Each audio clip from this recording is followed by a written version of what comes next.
أعوذ بالله من الشيطان الرجيم. بسم الله الرحمن الرحيم.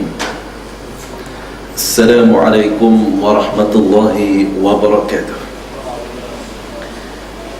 Bagi bersama-sama memohon petunjuk dan hidayah daripada Allah Subhanahu wa ta'ala, marilah kita memulakan kuliah maghrib kita pada malam yang berbahagia ini dengan sama-sama membaca Ummul Kitab Al-Fatihah.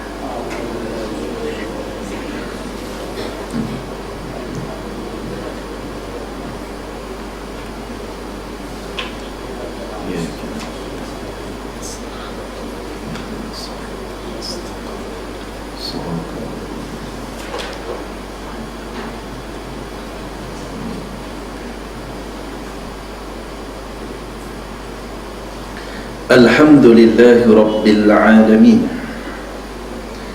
Nahmaduhu wa nasta'inuhu wa nastawdi'uhu wa nastaghfiruh wa na'udhu billahi min shururi anfusina wa sayyiati a'malina. Innahu man yahdillah fala mudilla lahu wa man yudlil falan tajida lahu waliyan murshida.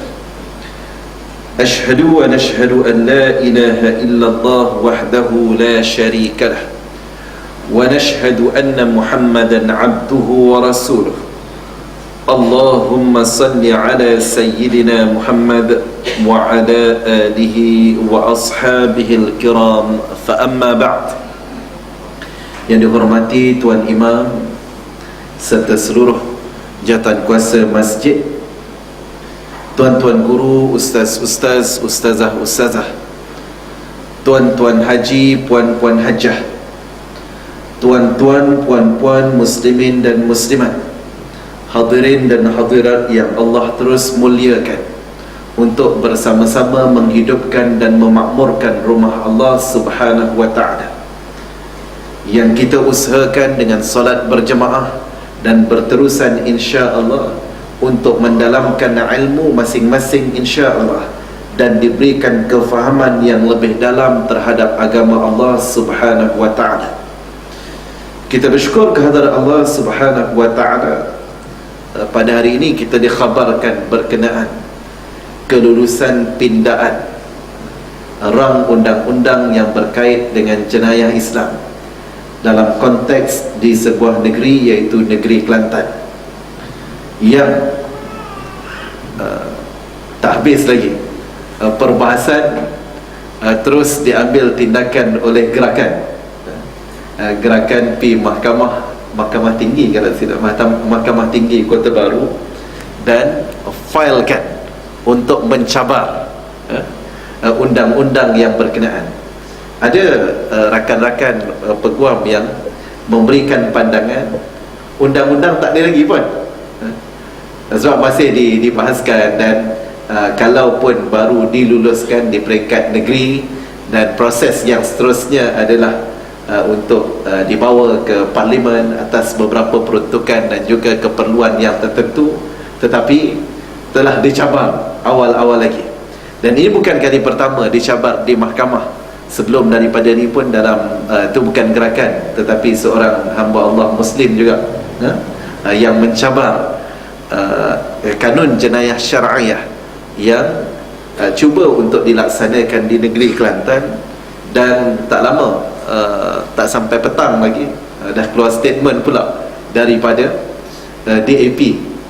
DAP mengeluarkan satu statement yang keras bagi menentang usaha-usaha ke arah pelaksanaan syariah, yang dimaklumkan bahawa dalam perbahasan yang dijalankan, alhamdulillah diluluskan, saya kira sebulat suara.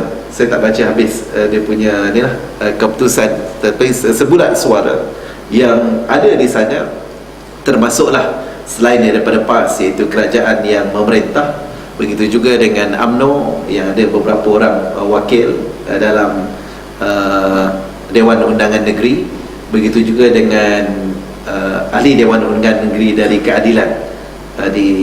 Di Kelantan ni ada satu ataupun dua kerusi lebih kurang macam itu, keadilan. DAP memang tak ada lah, memang tak ada kerusi pun. di Kelantan ini. Jadi yang menariknya, tuan-tuan hadirin dan hadirat yang dikasihi sekalian, kita melihat bagaimana ini yang disebut oleh Allah Subhanahu wa taala sebagai nakalan min Allah. Awal-awal lagi Allah dah bagi isyarat betapa hukuman-hukuman yang ditetapkan oleh Allah Subhanahu wa taala ini akan menghadirkan rasa gerun, merupakan suatu pengajaran daripada Allah, merupakan suatu perkara yang akan menghadirkan rasa gerun, bukan setakat di kalangan penjenayah saja, tetapi juga di kalangan mereka yang bimbang bahawa manusia tidak akan lagi rely kepada undang-undang jenayah. Undang-undang jenayah kita yang ada pada hari ini kita warisi telah berdekad-dekad, sebenarnya bukan kurun pun, berdekad-dekad lamanya. Maknanya daripada penjajahan British, ataupun mungkin lebih awal daripada British ni adalah Belanda, Portugis, tetapi yang major adalah British lah, sebab British dia membabitkan penjajahan keseluruhan semenanjung ni. Maknanya telah berdekad-dekad telah digunakan undang-undang jenayah yang mungkin ada yang tidak berpuas hati. Contoh dalam kes yang membabitkan Saiful Bukhari dan juga Anwar Ibrahim, ada yang tak setuju dengan keputusan yang diputuskan oleh mahkamah atas sebab-sebab yang tertentu. Maka hal-hal yang berkenaan sewajarnya dirujuk kembali kepada apa yang ditetapkan oleh Allah Subhanahu wa taala. Ada undang-undang Allah yang berkait dengan liwat, ada undang-undang Allah yang berkait dengan qazaf, iaitu tuduhan zina ataupun tuduhan liwat. Dan dalam konteks Malaysia ini sebenarnya ia bukanlah, bila nak bawa perundangan Islam ataupun perundangan syariah ini, ia bukanlah satu benda yang baru bagi tanah Melayu ataupun rantau Nusantara ini, tetapi ia adalah sekadar suatu usaha to reinstate.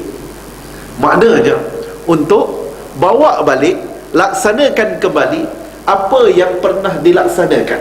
Zaman-zaman ada hukum kanun Melaka, zaman-zaman ada hukum ataupun undang-undang 99, ada undang-undang negeri Perak, ada undang-undang Terengganu, dan macam-macam lagi yang asasnya juga adalah perundangan Islam. Bila disebut perundangan Islam, ia termasuklah di sana hudud yang dipopularkan oleh media, juga qisas, iaitu hukuman bunuh balas pada kes yang membabitkan pembunuhan. Begitu juga dengan ta'zir, iaitu hukuman-hukuman selain daripada apa yang ditetapkan oleh nas Al-Quran maupun As-Sunnah bagi menangani jenayah-jenayah yang selain daripada itu. Maka hadirin dan hadirat muslimin dan muslimat yang dikasihi sekalian, maka dalam hal ini sebenarnya lebih lama sebenarnya tanah Melayu ataupun Nusantara ini ditadbir dengan perundangan Islam berbanding dengan undang-undang British itu sendiri. Maka dalam hal ini saya menyeru kepada diri saya dan rakan-rakan muslimin dan muslimat, tanpa mengira background masing-masing. Mungkin ada yang sokong PAS, mungkin ada yang sokong keadilan, mungkin ada yang sokong UMNO, DAP sekalipun, DAP pun ada Melayu juga, Islam, ataupun gerakan pun ada juga di kalangan yang Muslim, walaupun minoriti. Maka kita mengambil ini sebagai tanggungjawab akidah kita, bukannya atas memanglah mungkin ada yang cuba untuk mengambil kesempatan dari sudut politiknya, mungkin ada yang nak mengambil kesempatan begitu begini, tak apa, itu adalah nawaitu mereka masing-masing. Kalau nawaitu benar, nawaitu mereka betul semata-mata kerana Allah, mudah-mudahan Allah akan menganugerahkan mereka reward. Macam kita menikah lah. Menikah, tuan-tuan muslimin dan muslimat, asalnya adalah ia adalah ibadah. Tapi ada juga orang menikah untuk mengaut harta bakal suaminya. Dia menikah sah ke tak? Sah, tak ada masalah dia. Dan kalau mungkin asalnya niat tak baik untuk mengambil hak, contohnya mengambil harta bakal suaminya ataupun bakal bapa mertuanya, tiba-tiba dia insaf lepas menikah, dah Allah akan ampunkan segala nawaitu yang kurang baik itu. Maka mudah-mudahan, tak kira lah, ada yang menyatakan sepatutnya begitu begini, nawaitu kena betul, ini adalah diambil kesempatan. Contoh, ada yang menghujahkan, memecahkan pakatan rakyat, whatever reason yang dikemukakan. Tanggungjawab akidah kita sepatutnya diletakkan yang pertama. Ini baru proses, belum lagi pelaksanaan sepenuhnya. Ini baru proses untuk apa yang disebut dalam bahasa Arab sebagai mentaqninkan, iaitu mengkanunkan, menjadikan ia suatu undang-undang yang akan dilaksanakan. Belum lagi sebab ada yang menghujahkan berkenaan Saidina Umar menangguhkan pelaksanaan hudud. Ini semua kena baca balik kepada sumber-sumber yang menyebut berkenaan Saidina Umar. Dalam kes Saidina Umar sebenarnya ia adalah hukum pengecualian, ia bukannya penangguhan hudud. Sebab apa yang dikecualikan adalah hukuman potong tangan kepada pencuri dengan sebab pada ketika itu adalah tahun kelaparan. Saidina Umar tak tangguhkan hukuman zina. Tak ada riwayat yang menyebut Saidina Umar tangguhkan hukuman zina, Saidina Umar tangguhkan hukuman qazaf. Malah hukuman potong tangan yang membabitkan curi itu pun undang-undang itu ada, maknanya diqanunkan. Cuma ditangguhkan perlaksanaannya dengan sebab ada syubhah, iaitu pada waktu itu ada kemungkinan pencuri yang melakukan jenayah kecurian itu melakukannya dengan sebab dia nak survive, dia kebuluran, dia desperately need untuk dapatkan makanan, maka dia mengambil hak orang lain. Maka itu syubhatnya yang juga dijelaskan oleh Nabi SAW agar avoid pelaksanaan hukuman kepada jenayah hudud ini sekiranya ada syubhah. Termasuklah di sana kebuluran dan kelaparan. Tiada sebarang riwayat yang menyebut bahawa Saidina Umar suspend keseluruhan ataupun sidang parlimen yang berkait dengan menangguhkan hukuman hudud membabitkan jenayah-jenayah yang lain. Jadi tuan-tuan muslimin dan muslimat yang dikasihi sekalian, tapi benarlah apa yang disebut oleh Allah sebagai nakalan minallah, baru sebutnya pun telah mengundang kegerunan. Apatah lagi bila dilaksanakan nanti, mudah-mudahan akan berjaya untuk menurunkan kadar jenayah dan juga membasmi jenayah secara keseluruhan. Walaupun begitu, ia tidak juga subjek kepada bila dilaksanakan dan jenayah menurun maka hudud itu betul. Tidak. Hatta kalau sekiranya jenayah bertambah, maka tanggungjawab melaksanakannya juga adalah tanggungjawab untuk pelaksanaannya. Mungkin jenayah bertambah dengan sebab, contoh, ada pihak yang tak puas hati cuba untuk mencabar dan melakukan jenayah demi jenayah, dan macam-macam faktor-faktor yang lain. Maka sekali lagi tanggungjawabnya adalah bukan subjek kepada turun ataupun naik jenayah, tetapi tanggungjawab yang diambil adalah tanggungjawab ta'abbudi, iaitu tanggungjawab pengabdian kepada Allah. Macam kita solat, solat disebut bahawa innas salata tanha 'anil fahsya'i wal munkar. Betul? Sesungguhnya kata Allah Subhanahu wa taala, solat ini akan mencegah daripada perbuatan keji dan mungkar. Tiba-tiba seorang pelacur, dia solat tetapi dia berterusan jadi pelacur. Adakah solat itu tidak diperlukan bagi seorang pelacur tadi? Tidak. Solat itu tetap wajib ke atasnya.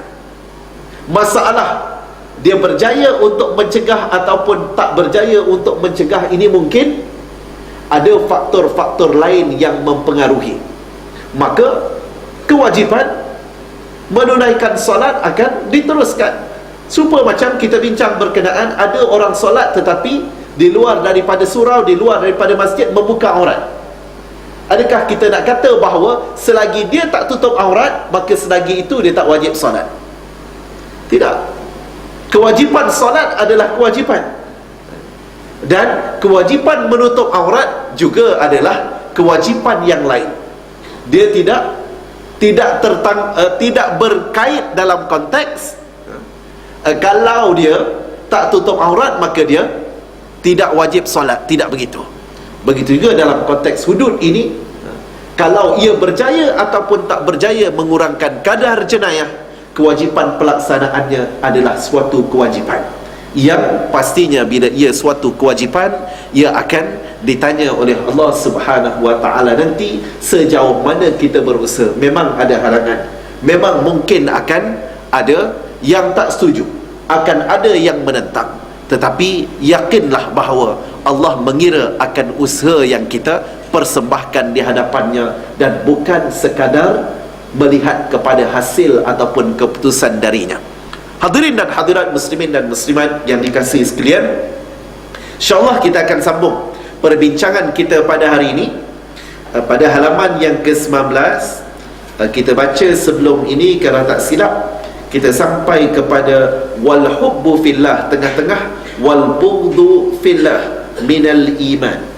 Okey, so kita akan sambung dengan suatu surat ataupun suatu pesanan yang ditulis oleh wa kataba Umar ibnu Abdul Aziz, refer kepada Khalifah Umar bin Abdul Aziz. Khalifah Umar bin Abdul Aziz dianggap sebagai khalifah yang hampir sama taraf dengan Khulafa Ar-Rashidin, malah dianggap sebagai khalifah yang kelima dalam konteks Khulafa Ar-Rashidin, selepas Saidina Abu Bakar, selepas Saidina Umar Al-Khattab, selepas Saidina Osman dan juga Saidina Ali.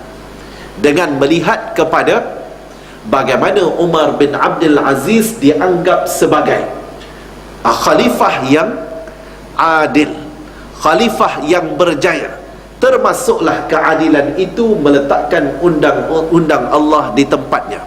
Khalifah Umar bin Abdul Aziz hayatnya tidak lama, pemerintahan dia tak lama, hanya beberapa tahun sahaja, tetapi Allah muliakan Khalifah Umar bin Abdul Aziz. Kita baca dalam sejarah bagaimana selepas daripada kejatuhan Khalifah Umar bin Abdul Aziz ini adalah daripada kalangan Khalifah Bani Umayyah. Dia keturunan Bani Umayyah, dia ada darah-darah yang berkait dengan Bani Umayyah, sehingga ia menjadi khalifah selepas daripada Muawiyah, kemudian Yazid, kemudian Abdul Malik bin Marwan dan Al-Walid, dan kemudian barulah Umar bin Abdul Aziz. Namun dengan keadilan, ketakwaan di sisi Allah Subhanahu wa ta'ala, kita baca dalam sejarah bagaimana selepas kejatuhan kerajaan Bani Umayyah, bila kerajaan Bani Umayyah jatuh, maka yang naik adalah kerajaan Bani Al-Abbas, yang kita baca dalam sejarah sebagai Abbasiyah, kerajaan Bani Al-Abbas. Maka apa yang dilakukan adalah mereka memburu seluruh keturunan Bani Umayyah ini, terutamanya dari kalangan pembesar-pembesarnya, maknanya daripada keturunan khalifah Bani Umayyah ini yang hidup dibunuh.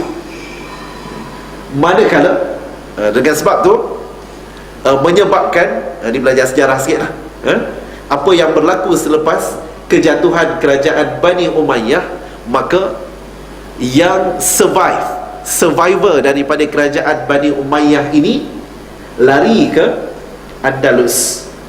Daripada situlah bermulanya, sebelum daripada itu Andalus telah ditakluki oleh pimpinan-pimpinan panglima kerajaan Bani Umayyah, yang kemudian ada governor juga di sana.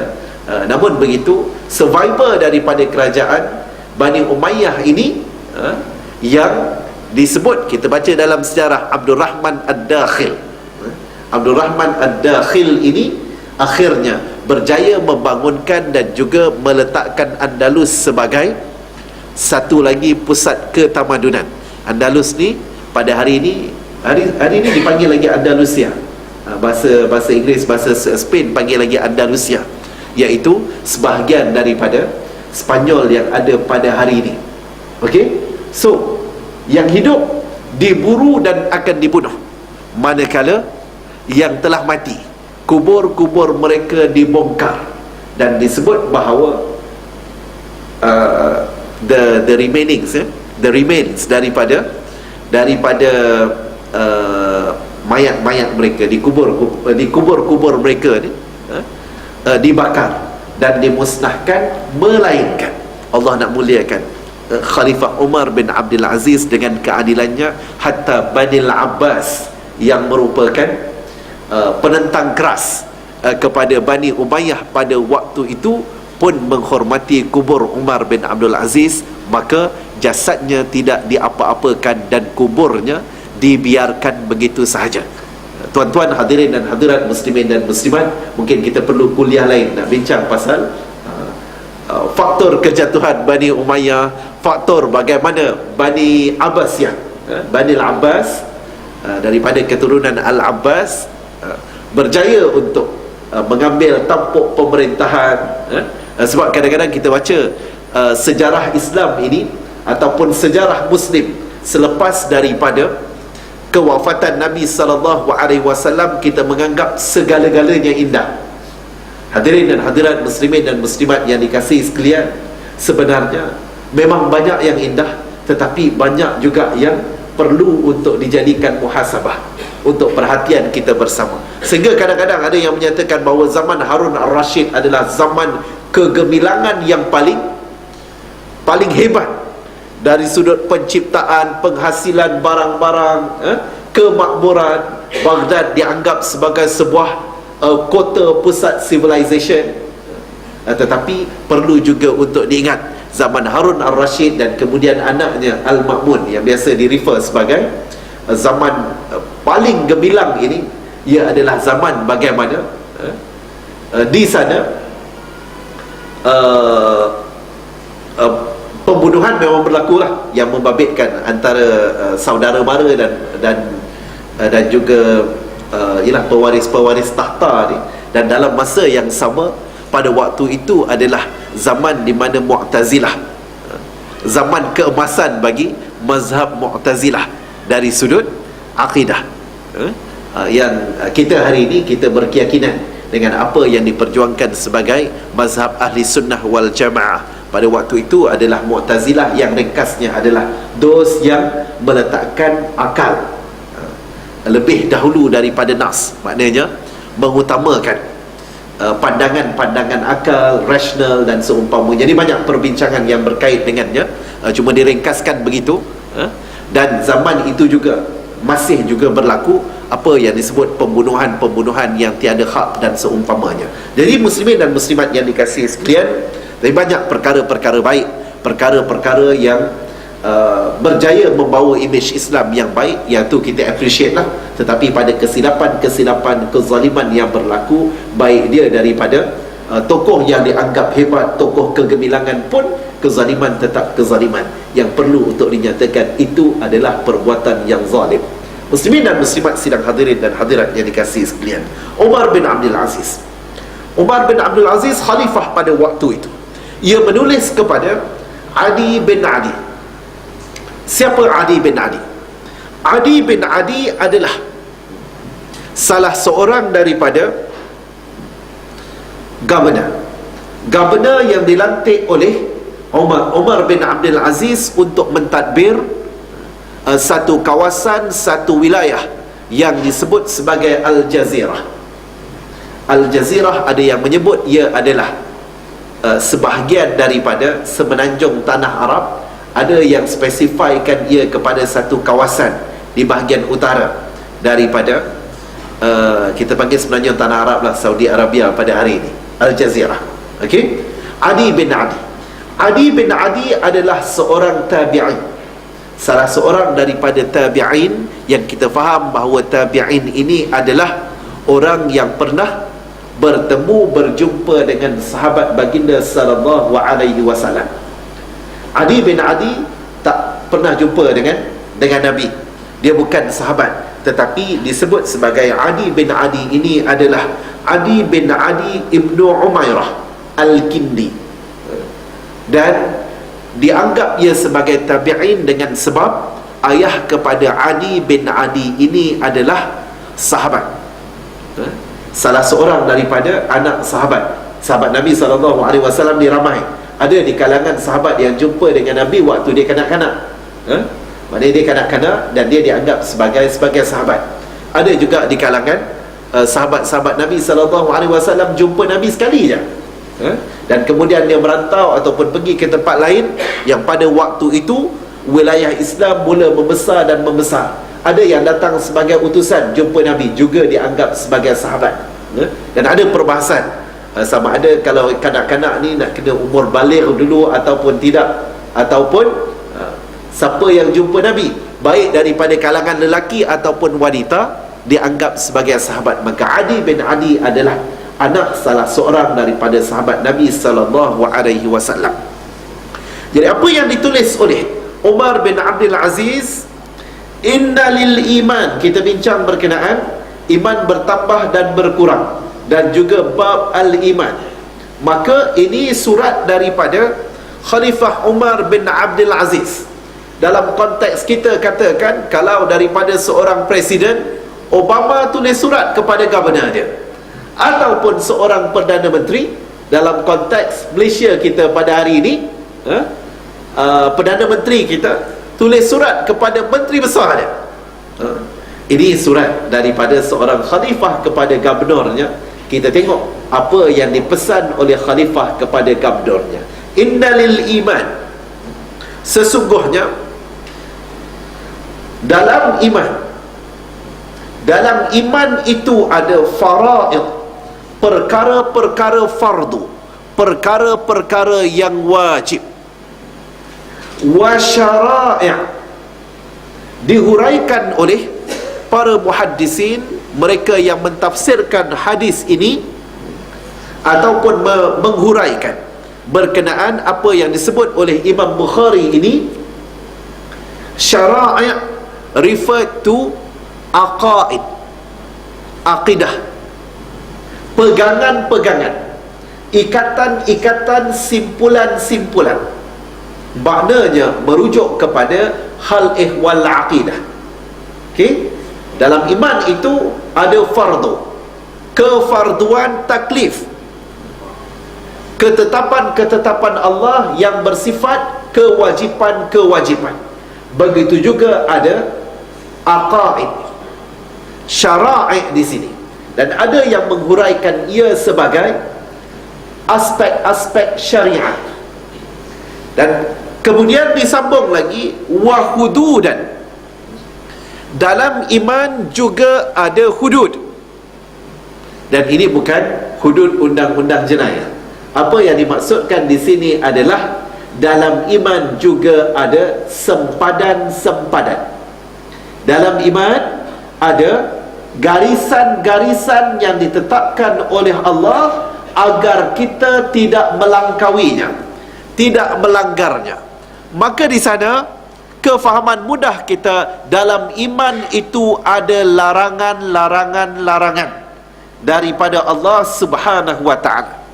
Dalam iman bukan setakat ada kewajipan, bukan setakat ada kefarduan, tetapi juga ada larangan-larangan yang perlu untuk dipatuhi, wasunanan. Sunan di sini refer kepada al-mandubat. Al-mandubat adalah perkara-perkara sunat. Hadirin dan hadirat muslimin dan muslimat yang dikasihi sekalian, maka ini surat ni, surat daripada seorang khalifah kepada gubernurnya. Bukan sekadar berbicara tentang urusan yang membabitkan ekonomi, cukai dah kutip ke belum, GST dah dilaksanakan ke belum, bukan setakat itu, tetapi dimulakan dengan pesanan yang berkait dengan al-iman. Kita sangat-sangat mengalu-alukan kalau tuan-tuan, ada managers, ada ketua jabatan, ada dekan, ada pengarah-pengarah, guru besar, pengetua dan seumpamanya. Alangkah cantiknya kalau sekali setahun ke sekali sebulan ke kita tulis surat kepada mereka yang berada di bawah kita, mengingatkan persoalan iman. Bukan setakat laporan dah hantar ke belum, SKT capai ke tidak, KPI kita macam mana. Bukan setakat itu, tetapi bertanya tentang apa khabar, tanya apa khabar iman kamu, apa khabar iman manager kita, apa khabar iman pegawai-pegawai kita, apa khabar iman dekan kita. Mengingatkan mereka kembali, juga mengingatkan diri penulis yang menghantar surat, menghantar email, WhatsApp ataupun seumpamanya. Mudah-mudahan insya-Allah perkara-perkara ini juga akan menambah iman para pengarah, para dekan, para mereka yang memikul tanggungjawab, pengetua, guru besar dan yang seumpama dengannya. Okey, hadirin dan hadirat muslimin dan muslimat yang dikasihi sekalian, sebab pesanan daripada Umar bin Abdul Aziz, dia mengingatkan bahawa walaupun sebagai gubernur, mungkin pada kedudukan yang gubernur ni kira tinggi lah, menteri besar dengan allowance dia pun ada, dia punya rumah pun ada dan seumpamanya kan. Tetapi diingatkan soal kewajipannya. Kewajipan yang bagaimana? Kewajipan terhadap Allah Subhanahu wa ta'ala dan kewajipan terhadap orang yang dia bertanggungjawab ke atasnya. Kalau dia gubernur, dia ada rakyat dia. Apa kewajipan yang perlu untuk ditunaikan, dan segalanya ini akan menentukan tahap keimanan. Maka Umar bin Abdul Aziz dikenali sebagai orang yang tegas di dalam melantik gubernur-gubernurnya. Ada di kalangan gubernur yang awal itu ditukar dengan gubernur yang bersesuaian, bertepatan dengan kehendak Islam, yang sekaligus dilihat boleh membantunya menambah iman umat. Hadirin dan hadirat muslimin dan muslimat yang dikasihi sekalian, maka Umar bin Abdul Aziz sambung, faman istakmalaha istakmalal iman, barang siapa yang menyempurnakan keseluruhan apa yang disebut sebagai faraid, syara'i', hududan wa sunanan, maka ia telah istakmalal iman. Barang siapa yang menyempurnakan semua perkara ini, maka ia sedang menyempurnakan iman yang dimiliki olehnya. Wa man lam yastakmilha lam yastakmilil iman. Barang siapa yang gagal menyempurnakan, ini KPI dia. KPI gubernur adalah melaksanakan kewajipan-kewajipan, bukan setakat kewajipannya, bukan setakat syara'i sahaja, tetapi juga meninggalkan larangan-larangan Allah, jaga larangan-larangan Allah, jaga hudud Allah juga. Mereka yang memegang amanah, ada jawatan pentadbiran, pengurusan pemerintahan ini, kena buat perkara-perkara sunat. Kalau anak buah kita, kalau kita seorang guru besar, kita ada anak buah cikgu-cikgu tak solat sunat, kita kena tanya diri kita, kita solat sunat ke tak? Kalau kita mengharapkan anak-anak buah kita jadi orang yang bertakwa, orang yang beriman, maka kita perlu tanya diri kita, bagaimana, apa khabar bacaan Quran kita, apa khabar amalan-amalan sunat kita, sedekah dan seumpamanya. Ini yang dipertekankan oleh Khalifah Umar bin Abdul Aziz bila tulis kepada pegawai-pegawainya, termasuklah Adi bin Adi ini, diperingatkan agar jaga perkara fardu, jaga perkara-perkara yang dilarang oleh Allah Subhanahu wa ta'ala. Maknanya jangan buat, jangan rasuah, jangan melakukan penindasan, jangan meninggalkan kefarduan yang ditetapkan oleh Allah, jangan mengumpat, jangan melakukan dosa-dosa besar, jangan terlibat dengan riba. Itu hudud yang ditetapkan oleh Allah. Juga perlu jaga perkara-perkara sunat kamu. Hadirin dan hadirat muslimin dan muslimat, alangkah bagusnya kalau generasi ini diulangi, amalan mereka diulangi pada hari ini, Maknanya di sana KPI kita melihat bahawa pentadbiran yang barakah bukan setakat dilihat pada kemasnya kerja yang dilakukan, bukan dilihat sekadar pada KPI dapat dicapai, tetapi lebih daripada itu mereka meyakini bahawa barakah daripada Allah Subhanahu wa ta'ala akan menghadirkan ketenangan, keindahan, pertambahan iman yang sekaligus seiring dan sejalan dengan pencapaian yang boleh diukur pada pandangan manusia melalui KPI dan seumpamanya. Hadirin dan hadirat muslimin dan muslimat yang dikasihi sekalian, fa in a'ish fasaubayyinuha lakum hatta ta'malu biha.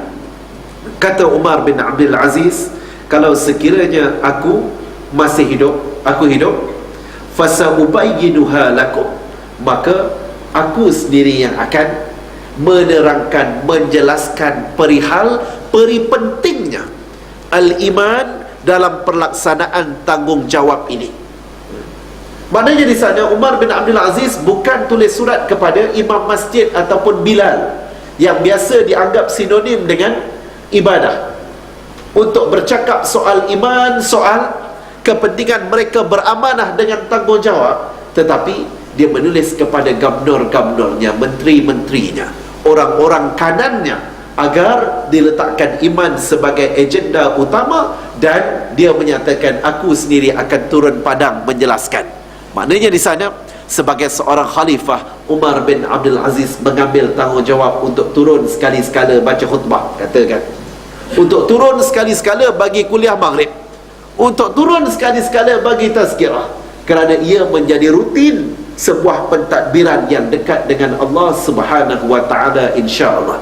Hadirin dan hadirat muslimin dan muslimat yang dikasihi sekalian, alangkah baiknya kalau kita boleh ikut contoh-contoh ini. Mungkin tak perlu start dengan bagi khutbah dulu, kita boleh start dengan bagi tazkirah 5 minit, ataupun tazkirah 3 minit. Kalau 5 minit tu rasa lama, susah nak hafal hadis, ayat dan seumpamanya, tak apa, 3 minit. Mula dengan 3 minit. Ada yang sebut sebagai kultim kan, kuliah 3 minit. 3 minit 3 minit apa sangat, tuan-tuan? Boleh sangat untuk kita laksanakan. Bila ia telah menjadi budaya, bila ia telah menjadi rutin, kita akan merasai betapa ia boleh untuk memberikan kesan yang mendalam kepada organisasi yang akan dibina atas dasar kasih sayang. Banyak keadaan organisasi kita dibina di atas dasar perintah. Maknanya di sana, okeylah, memang kita ada struktur, ada pengarah, ada timbalan pengarah, ada pegawai-pegawai kita, tetapi amat jarang untuk kita jumpa satu organisasi yang sunyi, bersih daripada umpat-mengumpat, terutamanya daripada bawah ke atas. Jarang untuk kita jumpa. Sebab organisasi itu sedikit dijauhkan daripada melakukan sesuatu kerana Allah Subhanahu wa ta'ala, buat kerja kerana Allah, nak bagi pandangan kritikan juga kerana Allah, mengumpat pun kerana Allah. Ada part mengumpat yang dibenarkan, itu kita kuliah lain. Umpat-umpatan yang dibenarkan, bukan nak menggalakkan mengumpat. Ada bab-bab yang dibenarkan, termasuklah contoh, bila berlaku contohnya penzalim melakukan kezaliman, maka dibenarkan untuk menyebut kezaliman yang berkenaan agar pihak yang lain berhati-hati supaya tidak berulang kezaliman yang sama. Ada beberapa perkara yang lain yang juga dibenarkan untuk mengumpat. Itu adalah perkara-perkara yang dibenarkan dalam syarak, dan kita menjadikan ia sebagai asas, insya-Allah. Mudah-mudahan organisasi yang kita bawa, yang kita terlibat dengannya, adalah organisasi yang menambah pahala demi pahala kita, insya-Allah. Hadirin dan hadirat muslimin dan muslimat yang dikasihi sekalian, disebut oleh Umar bin Abdul Aziz, hatta ta'malu biha, maknanya sehingga kamu menjadikan ia sebagai suatu agenda, kamu amalkan sungguh-sungguh dalam pentadbiran, pengurusan dan pemerintahan kamu, wahai Adi bin Adi. Dan wa in amut, dan kalau sekiranya aku mati, fama ana ala suhbatikum biharis. Nak menjelaskan bagaimana bila dia mati, Umar bin Abdul Aziz menyatakan bahawa kalaupun dia mati, kalau dia mati memang dia dah tak bersama-sama dengan gubernur-gubernur ini, tetapi dalam masa yang sama, apa yang cuba untuk ditanamkan adalah bila ia membina iman dengan rasa kewajipan ini, perkara-perkara sunat ini adalah apa yang ditetapkan oleh Allah Subhanahu wa ta'ala, dia tidak akan buat sesuatu sebab Umar, tetapi kerana Allah Subhanahu wa ta'ala. Dia akan melakukan perkara-perkara sunat, Umar akan mati. Umar akan mati. Umar bin Abdul Aziz akan mati. Tetapi bila dia melakukan sesuatu itu kerana Allah, Umar mati pun Allah tidak mati. Allah akan kekal bersama-sama dengan mereka melaksanakan tanggungjawab yang berkenaan. Hadirin dan hadirat muslimin dan muslimat yang dikasihi sekalian, yang seterusnya kita melihat waqala Ibrahim. Waqala Ibrahim, siapa dia Ibrahim di sini? Ia adalah Nabi Ibrahim alaihi salam. Again kita tengok ini sebagai muqaddimah yang dikemukakan oleh Imam Bukhari di dalam membincangkan berkenaan hadis dalam bab iman. Sebab tu sebelum ni kita tengok kepada beberapa ayat-ayat Allah Subhanahu wa taala, beberapa hadis baginda sallallahu alaihi wasallam. Hari ini kita tengok apa yang ditulis oleh Umar bin Abdul Aziz kepada gubernurnya, dan seterusnya adalah apa yang diungkapkan oleh Sayyiduna Ibrahim alaihi salam, Nabi Ibrahim. Ini surah Al-Baqarah ayat 260, di mana Nabi Ibrahim dirakamkan di dalam Al-Quran kisah Nabi Ibrahim alaihi salam minta daripada Allah Subhanahu wa ta'ala menampilkan, menunjukkan kekuasaan Allah. Maka diringkaskan cerita adalah kisah burung. Dalam surah Al-Baqarah, tuan-tuan boleh rujuk di mana burung ini diminta oleh Allah Subhanahu wa ta'ala kepada Nabi Ibrahim agar potong-potong burung ni kepada berapa bahagian saya tak ingat, kepada beberapa bahagian, yang kemudian Nabi Ibrahim minta daripada Allah Subhanahu wa ta'ala untuk menunjukkan kekuasaan Allah Subhanahu wa ta'ala. Maka diringkaskan cerita, walaupun selepas dipotong-potong itu, burung tersebut dicantumkan dan hidup kembali dengan kekuasaan Allah Subhanahu wa ta'ala. Itu ringkasan cerita. Untuk mengetahui lebih lanjut, baca surah Al-Baqarah, terutamanya kepada yang mungkin tak baca Quran lagi hari ini, kita tengok surah Al-Baqarah. Hadirin dan hadirat muslimin dan muslimat yang dikasihi sekalian, maka apa yang disebut di sini Nabi Ibrahim alaihi salam, ia adalah sebahagian daripada ayat Quran, walakin liyatma'inna qalbi. Sebab ada yang menyatakan ini menunjukkan bahawa Nabi Ibrahim pun tak berapa nak yakin dengan kekuasaan Allah. Tidak. Apa yang dimaksudkan di sini, bila mana Nabi Ibrahim minta daripada Allah Subhanahu wa ta'ala agar menunjukkan kebesaran kekuasaan Allah Subhanahu wa ta'ala, dan terbukti kebenaran dan kekuasaan Allah bukan dengan sebab Nabi Ibrahim ragu-ragu, tetapi Nabi Ibrahim kata agar ia memberikan ketenangan yang 100%. Maknanya tidak timbul lagi sebarang tanda tanya ataupun rasa-rasa yang disebut di sini sebagai ini yang dimaksudkan dengan Nabi Ibrahim minta agar ditambahkan imannya. Dan kita baca bagaimana para nabi dan para rasul adalah di kalangan mereka yang sentiasa bertambah imannya. Bukan maknanya di sana Nabi Ibrahim minta ditunjukkan kekuasaan Allah, Nabi Ibrahim tak ada iman ataupun imannya kurang, tetapi Nabi Ibrahim berhasrat agar ditambahkan imannya. Maknanya di sana dengan iman yang sedia ada, iman yang sedia kuat oleh Nabi Ibrahim itu, Nabi Ibrahim minta lagi agar ditambahkan dan diteguhkan. Maka hadirin dan hadirat muslimin dan muslimat yang dikasihi sekalian, ini juga suatu perkara yang wajar menjadi doa kita bersama. Dengan doa contohnya Allahumma zidna imanan. Ya Allah, ya Tuhan kami, tambahkanlah iman kami. Biasa kita doa berkait dengan ilmu, betul? Allahumma zidna ilman nafi'an, ilmu yang bermanfaat. Dalam masa yang sama, kita wajar untuk doa juga, Allahumma zidna imanan. Allah, tambahkanlah kepada kami akan iman, sebagaimana yang dirakamkan oleh Nabi Ibrahim di sini, memetik ayat Allah Subhanahu wa taala dalam surah Al-Baqarah ayat 260 itu, antara lain menyebut walakin liyatma'inna qalbi. Okey, hadirin dan hadirat muslimin dan muslimat yang dikasihi sekalian, yang seterusnya, waqala Muaz dirujuk kepada sahabat Nabi sallallahu alaihi wasallam, iaitu Muaz bin Jabal.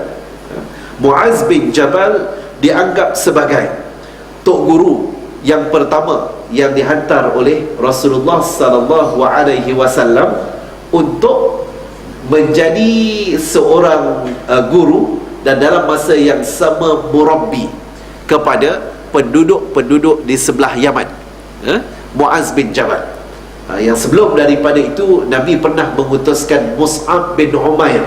Mus'ab bin Umair, dia diutuskan untuk menjadi pembimbing kepada sahabat-sahabat Nabi, mereka yang baru masuk Islam di kalangan orang-orang Ansar ataupun penduduk-penduduk Yathrib pada waktu itu, sehingga mana daripada beberapa orang, daripada yang pertama tu, kelompok mereka ada dalam seramai 12 orang, kemudian bertambah kepada 70 orang, hasil daripada bimbingan Mus'ab bin Umair. Manakala Muaz bin Jabal, Nabi SAW utuskan dia untuk menjadi tok guru, murabbi kepada penduduk-penduduk Yaman selepas peristiwa-peristiwa pembukaan kota Mekah dan seterusnya.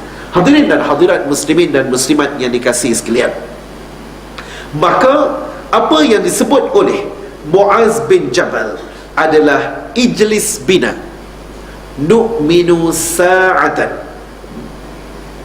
Ijlis bina nu'minu sa'ah, ini juga merupakan antara kalam yang masyhur yang biasa diungkapkan dan diamalkan, khususnya bagi mereka yang ada pengalaman dengan Ikhwanul Muslimin di Mesir, di Jordan, di Syria dan seumpamanya. Ini adalah antara bagaimana mereka mengajak, seruan mereka dalam mengajak masyarakat kepada agama Allah Subhanahu wa taala adalah dengan kuliah 3 minit ni lah.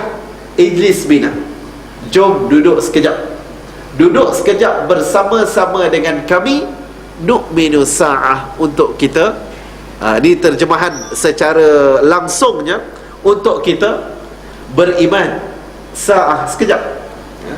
Ini bukan bermaksud sejam ni kat sini, walaupun kuliah maghrib kita biasa sejam.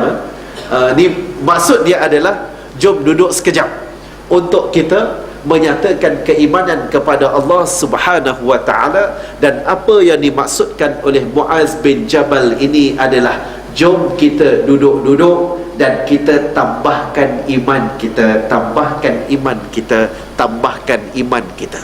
Maknanya di sana, iman ini boleh bertambah dengan amalan yang berterusan, tidak semestinya banyak, tidak semestinya di dalam bentuk mesti 20 rakaat sekaligus. Ia mungkin duduk dalam 3 minit, 5 minit, mungkin baca 1 ataupun 2 ayat Allah Subhanahu wa taala. Tetapi apa yang diajarkan oleh baginda sallallahu alaihi wasallam bila ditanya oleh sahabat baginda sallallahu alaihi wasallam apa amalan yang paling afdal, yang terbaik, dan perkara yang paling besar, yang terbaik, yang wajar diajarkan kepada dirinya adalah kul amantu billah thumma astaqim, atau kama qala sallallahu alaihi wasallam, iaitu katakanlah kamu beriman kepada Allah Subhanahu wa taala, ataupun aku beriman kepada Allah Subhanahu wa taala, kemudian aku beristiqamah. Mungkin kita belajar 1 ayat, tetapi kita istiqamah, tambahkan satu ayat setiap hari, itu lebih baik daripada kita baca 20 ayat setahun pula kita baca 20 ayat lagi. Maknanya di sana kita perlu untuk usahakan istiqamah dengan harapan mudah-mudahan kita hasratkan iman kita bertambah setiap kali kita duduk bersama-sama. Iman kita bertambah setiap kali kita duduk baca kitab.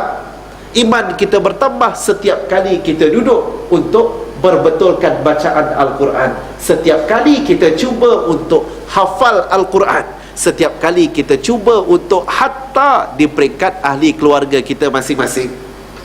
Kadang-kadang kita melihat seakan-akan tiada kepentingan dalam konteks ahli keluarga untuk duduk sekali bincang pasal agama, bincang pasal perkara agama, ataupun duduk sekali sama-sama bertadarus sama-sama ahli keluarga, suami, isteri, anak-anak. Kalau mungkin kebetulan ada mak bapak sekali, datuk nenek disekalikan, alangkah baiknya ia menjadi suatu agenda. Kerana pastinya di sana menghidupkan agama, ia bukan sekadar ditinggalkan di surau dan di masjid, tetapi sebaliknya Nabi SAW pesan kepada kita, jangan jadikan rumah-rumah kamu seperti kubur. Kita perlu jadikan rumah-rumah kita seumpama masjid dan surau yang terang benderang, insya-Allah, dengan agenda-agenda yang seumpama ini. Tak perlu lama. Ijlis bina nu'minu sa'ah. Dan ini insya-Allah yang dapat untuk membina anak-anak kita, insya-Allah menjadi anak-anak yang saleh dan salihah, dan juga ibu dan bapa, suami dan isteri yang juga saleh dan salihah. Ambil masa sedikit lepas solat berjemaah bersama-sama, mungkin bagi tazkirah, bagi peluang kepada anak yang pertama, katakan, untuk bagi tazkirah. Tak perlu minta lama, tak perlu minta dia bagi khutbah ataupun bagi kuliah maghrib ke kuliah zuhur, tetapi mulakan dengan tazkirah.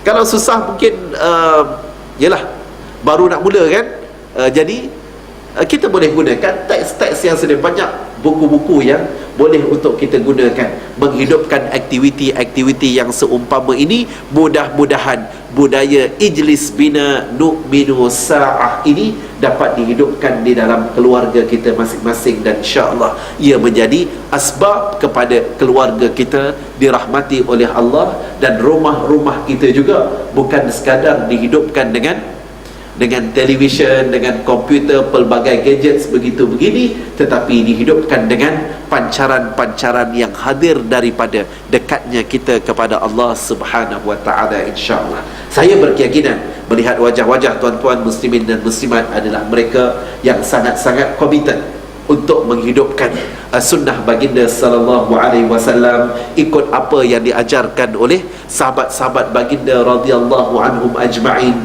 juga khulafa ar-rasyidin, termasuklah Umar bin Abdul Aziz yang kita bincangkan pada hari ini. Moga-moga rumah-rumah kita, tempat kediaman kita, ataupun mereka yang mungkin moving around, hotel-hotel kita sekalipun, tempat penginapan kita, homestay dan seumpamanya, adalah tempat-tempat yang dilihat oleh para malaikat dan juga Allah Subhanahu wa taala dengan pancaran nur mereka yang menjadikan segala tempat, berhentilah ke R&R sekalipun, berhentilah ke restoran, kedai mana sekalipun, ia adalah tempat-tempat yang bersinar dengan amalan kita. Ijlis bina nu'minu sa'ah, insya-Allah. Hadirin dan hadirat muslimin dan muslimat yang dikasihi sekalian, mudah-mudahan perkongsian kita pada malam ini dirahmati oleh Allah, dan Allah Subhanahu wa taala terus memberikan kekuatan kepada kita untuk istiqamah di atas jalannya, dan moga-moga Allah ampunkan kita bersama dalam rangka dan usaha kita mentajdid iman kita masing-masing, dan lebih mendekatkan diri kepada Allah dengan jalan-jalan yang terbaik, insya-Allah. A'udzubillahi minasyaitonirrajim. Bismillahirrahmanirrahim. Allahumma ij'al jam'ana hadha jam'an marhuma wa tafarruqana min ba'dihi tafarruqan ma'suma wa la taj'al fina shaqiyyan wa la matrudan wa la mahruma wa la muqattaran fi rizqi bi rahmatika ya arhamar rahimin Ya Allah, ya Tuhan kami, ampuni dosa-dosa kami ya Allah. Ampuni dosa kedua ibu bapa kami ya Allah. Ampuni dosa guru-guru kami ya Allah. Ampuni dosa sanak saudara kami ya Allah, sahabat handai kami ya Allah. Ampuni dosa jiran-jiran kami ya Allah. Ya Allah, lembutkan hati-hati kami ya Allah untuk menerima taufik dan hidayah daripada-Mu ya Allah. Ya Allah, ya Rahmanu ya Rahim, bukakan hati kami ya Allah untuk menerima Islam yang syamil ya Allah, Islam yang menyeluruh ya Allah, Islam yang sempurna ya Allah. Lantas hidupkan kami ya Allah dengan Islam dan matikan kami dengan Islam ya Allah. Hidupkan kami dengan iman, matikan kami dengan iman ya Allah, dalam keadaan iman yang bertambah dan bertambah ya Allah. Berikan kami kekuatan ya Allah untuk menghadirkan amal dan ibadah yang terbaik di hadapan-Mu ya Allah, untuk memastikan kesegaran dan kebugaran iman kami ya Allah. Ya Allah, ya Rahman ya Rahim, kami banyak melakukan kesilapan dan kealpaan di atas muka bumi-Mu ya Allah. Justru ampuni kami ya Allah, hindarkan kami daripada kemurkaan-Mu ya Allah, jauhkan kami daripada sentuhan azab-Mu ya Allah. Ya Allah, ya Rahman ya Rahim, selamatkan kami dan ahli keluarga kami ya Allah daripada dicampakkan ke dalam api neraka-Mu ya Allah dengan sebab kealpaan dan kelalaian kami ya Allah. Kami ingin kembali kepada-Mu ya Allah, kami ingin bersama-Mu ya Allah, untuk hampir kepada-Mu ya Allah. Ya Allah, ya Rahman ya Rahim, bantulah kami ya Allah untuk memperjuangkan syariat-Mu ya Allah, untuk menegakkan kalimah-Mu ya Allah. Jadikan kami pejuang-pejuang agama-Mu yang diradai oleh-Mu ya Allah. Ya Allah, berikan kami istiqamah ya Allah. Rabbana afrigh alaina sabra wa thabbit aqdamana wansurna 'alal qaumil kafirin وانصرنا على القوم الظالمين وانصرنا على القوم المنافقين وانصرنا على القوم الكافرين وصلى الله على سيدنا محمد وعلى آله وصحبه وسلم والحمد لله رب العالمين. أقول قولي هذا واستغفر الله العظيم لي ولكم وبالله الهداية والتوفيق والسلام عليكم ورحمة الله وبركاته. Kita tangguhkan dengan sama-sama membaca tasbih kafarah dan suratul Asr.